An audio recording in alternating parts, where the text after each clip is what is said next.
आप देख रहे हैं जोहार झारखंड, आपके साथ मैं हूं शिप्रा झा। रांची की पीएमएलए कोर्ट को ईडी ने व्हाट्सएप चैट के कुछ पन्ने सौंपे हैं। इनमें कई आईपीएस और आईएएस के ट्रांसफर और पैसों के लेन देन को लेकर बातचीत की गई है। पूर्व मुख्यमंत्री हेमंत सोरेन और विनोद सिंह के बीच हुई ये व्हाट्सएप चैटिंग विनोद सिंह के मोबाइल से मिले थे। कहा जा रहा है कि ईडी के पास ऐसे व्हाट्सएप चैट के 504 पन्ने मौजूद हैं। हालांकि हेमंत सोरेन की ओर से महाधिवक्ता राजीव रंजन ने कहा कि इन व्हाट्सएप चैट का इस केस से कोई लेना देना नहीं है और ईडी को इस मामले की जांच करने का कोई अधिकार नहीं है। वहीं ईडी ने कोर्ट से कहा है कि पूछताछ में हेमंत सोरेन जांच एजेंसी को सहयोग नहीं कर रहे हैं। ट्रांसफर पोस्टिंग का मैटर नहीं है, क्योंकि प्रेडिकेट ऑफेंस जो भानु प्रताप प्रसाद का जो केस है शेड्यूल्ड ऑफेंस का, वो सिर्फ जमीन के कागजात में हेरा फेरी के ही संबंधित है। वो ट्रांसफर पोस्टिंग का मैटर नहीं है, इसलिए उसका इन्वेस्टिगेशन ईडी नहीं कर सकता है। ये हम बार बार कह रहे हैं और मनी लॉन्ड्रिंग का मैटर नहीं बनता है। फिर भी यह रिमांड की आवश्यकता नहीं है। फिर भी उन्होंने जबरदस्ती हमें चाहते हैं कि हम रिमांड पे रहें, ईडी के कस्टडी में रहें। जो चैट है वो आप लोग चलाते रहिए। और ये चैट आया कहां से, ये सोर्स जहां से होगा वो बता पाएंगे। झारखंड प्रदेश बीजेपी अध्यक्ष बाबूलाल मरांडी ने कहा है कि ईडी की ओर से कोर्ट को सौंपे गए व्हाट्सएप चैट से साफ हो गया है कि किस तरह से पैसों का लेन देन हो रहा है। उन्होंने सोशल मीडिया प्लेटफॉर्म एक्स पर लिखा है कि हेमंत सोरेन के करीबी विनोद सिंह के मोबाइल और घर से कई एडमिट कार्ड मिले। इसमें मोटी रकम के लेन देन की आशंका है। उन्होंने इस चैटिंग को देखते हुए मुख्यमंत्री चंपाई सोरेन से जेएसएससी पेपर लीक कांड की सीबीआई से जांच कराने की मांग भी की है।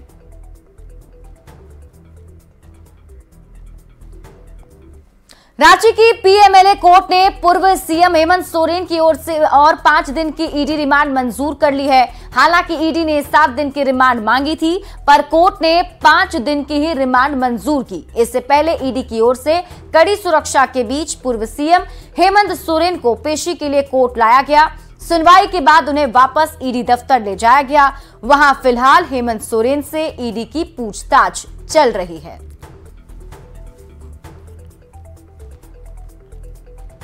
तो पीएमएलए कोर्ट में पेशी के दौरान पूर्व मुख्यमंत्री हेमंत सोरेन ने कहा कि पूछताछ के दौरान उन्हें बेसमेंट में रखा जा रहा है, जहां उन्हें सूर्य की रोशनी भी नहीं मिलती है। पाइप के जरिए हवा पहुंचाई जाती है। कमरे में दिन रात गार्ड मौजूद रहते हैं। पूर्व मुख्यमंत्री की ओर से महाधिवक्ता ने भी उन्हें बेसमेंट में रखने पर आपत्ति जताई। तो इस पर बीजेपी ने कड़ी प्रतिक्रिया दी है और कहा है कि हेमंत सोरेन को समझना होगा कि वो जेल में है। तो किस तरह की सुविधाओं की वो सोच रहे हैं। ये मुख्यमंत्री आवास नहीं है पूर्व मुख्यमंत्री जी। अभी आप काल कोठरी में होते तो वहां शायद चीजें और खराब होती। अब आप एक पूर्व मुख्यमंत्री रहा व्यक्ति और सुविधाएं मांग रहा हो और प्रश्न से बचने के लिए इस तरह की बातें बना रहा हो, तो ये बेहद आपत्तिजनक है। हमारा मानना है कि जो प्रश्न हो रहा है उनसे उसमें उनको कोऑपरेट करना चाहिए। और मुख्यमंत्री जी, पूर्व मुख्यमंत्री जी, सुनने में आ रहा है कि आपको अधिकांश चीज़ों का याद नहीं रहता, तो 2-4 बादाम खा लें, शायद याददाश्त और मजबूत हो जाए। लेकिन जो पूछताछ हो रही है उसमें सहयोग करें। बहुत कुछ एक्सपेक्टेशन रखते भी नहीं। महाधिवक्ता जी ने अपनी बात कही कोर्ट को। अब मानव अधिकार इस देश में कितना बचा है,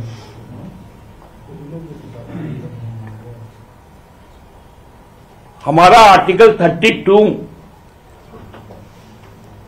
को जिस प्रकार से व्यक्ति विशेष पर लागू किया जाता है, वो साफ बता देता है कि हालात क्या है। झारखंड के पूर्व मुख्यमंत्री हेमंत सोरेन एक बार फिर अगले 5 दिन तक ईडी के रिमांड पर रहेंगे।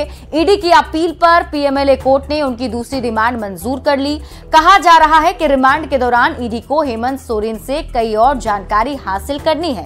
साथ ही बड़गाई के पूर्व राजस्व उप निरीक्षक भानु प्रताप प्रसाद के साथ आमने सामने बैठाकर क्रॉस वेरिफिकेशन भी करना है। ऐसे में आने वाले दिनों में हेमंत सोरेन की मुश्किलें और बढ़ सकती हैं। इस पर अधिक जानकारी दे रहे हैं न्यूज 18 संवाददाता ओम प्रकाश। ईडी दफ्तर में एक बार फिर हेमंत सोरेन को लाया गया है। दरअसल ईडी के विशेष अदालत के द्वारा हेमंत सोरेन के रिमांड को एक्सटेंड किया गया है। बता दें कि पूरे मामले में जो जानकारी है, ईडी की तरफ से 7 दिनों की रिमांड जो है वो मांगी गई थी, जिसे अदालत ने मानते हुए 5 दिनों की रिमांड अवधि जो है वो ईडी को दी है। दूसरी बार हेमंत सोरेन को 5 दिनों की रिमांड पर लिया गया है। इन 5 दिनों में ईडी के अधिकारी लगातार हेमंत सोरेन से पूछताछ करेंगे।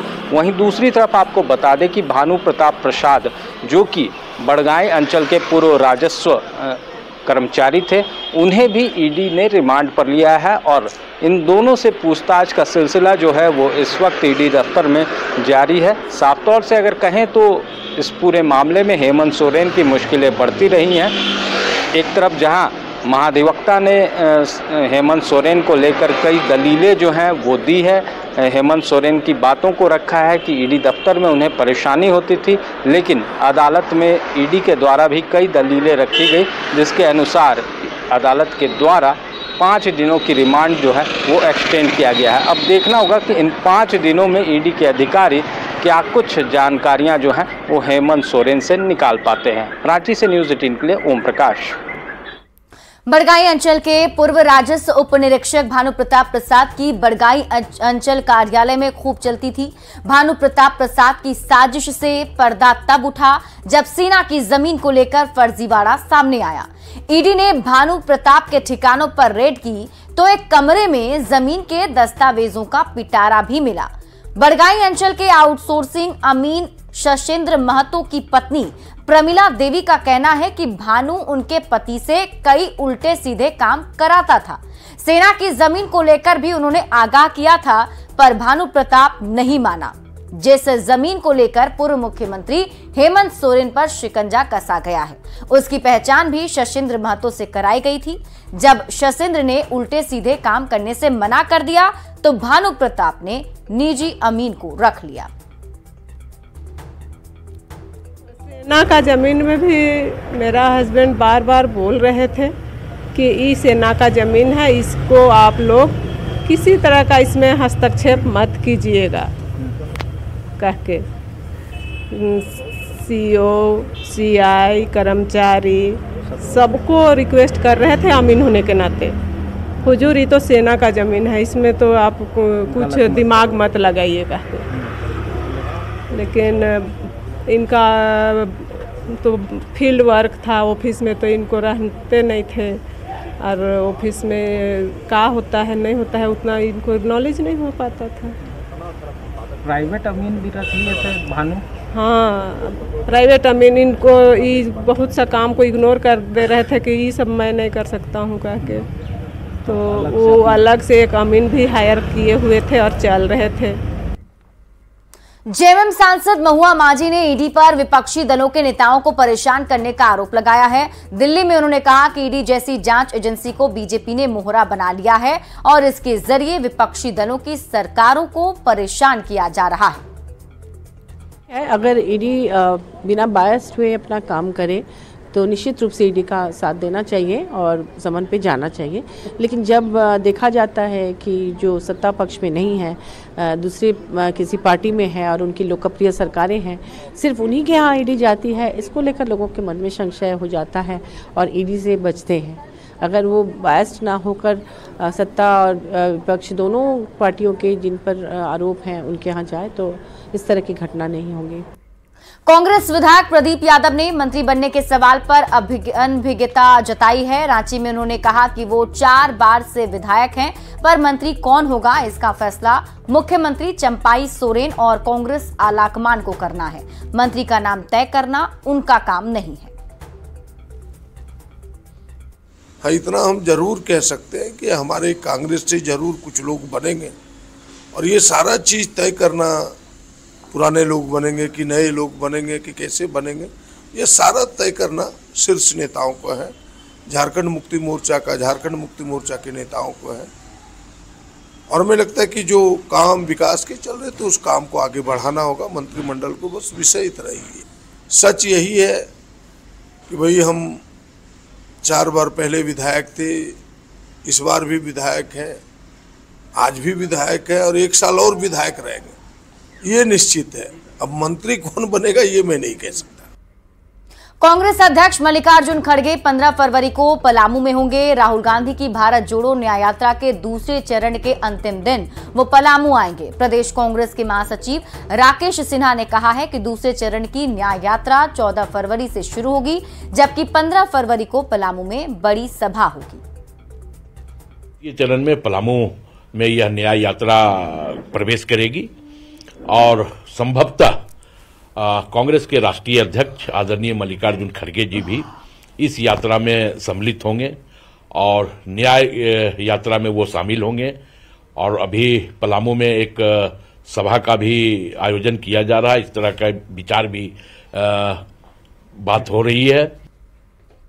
झारखंड के मुख्यमंत्री की कुर्सी संभालने के बाद चंपाई सोरेन पहली बार पैतृक गांव जिलिंग गोड़ा पहुंचे। इस मौके पर उन्होंने वीर डिबा किसून की प्रतिमा पर माल्यार्पण किया, साथ ही जहार स्थान पर पारंपरिक रीति रिवाज से पूजा की और पेड़ भी लगाया।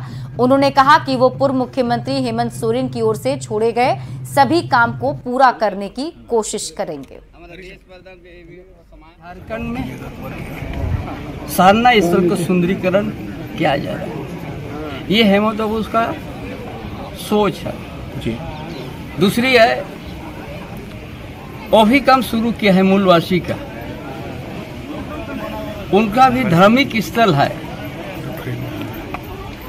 वो धार्मिक स्थल को भी आप सुंदरीकरण हम लोग करने जा रहा है। जैसे आदिवासी का हम लोग करने जा रहा है, मूलवासी का भी धार्मिक स्थल इसी तरह सुरक्षित हम लोग करेंगे, ताकि यहाँ का आस्था, यहाँ का जो परंपरा है वो हम लोग उस परंपरा को जीवित रखना, क्योंकि बड़ा लंबा इतिहास है आदिवासियों का, मूलवासी का बड़ा संघर्ष स्ट्रगल किया है।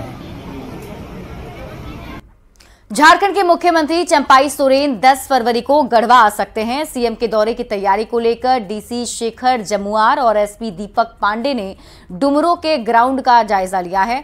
इस मौके पर कई आला अफसर मौजूद थे। दोनों अफसरों ने मंच की व्यवस्था से लेकर वीवीआईपी एंट्री, सड़क और अतिथियों के आगमन के साथ साथ लाभुकों के बैठने का इंतजाम का भी जायजा लिया।